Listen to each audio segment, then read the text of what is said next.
Бүгін Қызылордада бас қосқан саясаттанушылар мен экономистер инфрақұрылымдық жобалардың тиімділігін бағамдады. Қазақстандық стратегиялық зерттеулер институты ұйымдастырған форумға қатысушылар президенттік реформаны жүзеге асырудың маңыздылығын атап өтті.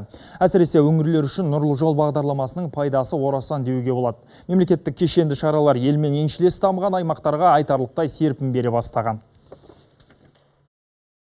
Нұрлы жол деген бағдарлама ол яғни біздің инфрақұрылымның жолдардың, энергетиканың, басқа да инфрақұрылымның мәселесін көтеретін бағдарлама.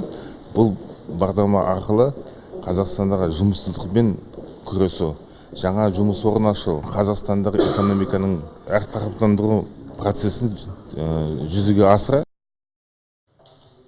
Нұрлы жол бағдарламасы аясында Сыр өңірінде 4 ауданның орталық су жүйесі жаңарады. Ал облыс орталығында жылу жүйелері жаңғыртылып, 2 тұрғын үй кешенінің құрылысы жүргізілмек.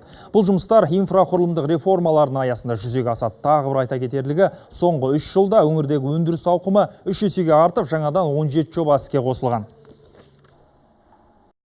В вашем регионе уже видим. Сыр өңірінде серпін бар. Мәселен, биыл халықаралық автодәліз құрылысы аяқталады. Байқоңыр ғарыш айлағында туризмді дамыту қолға алынған.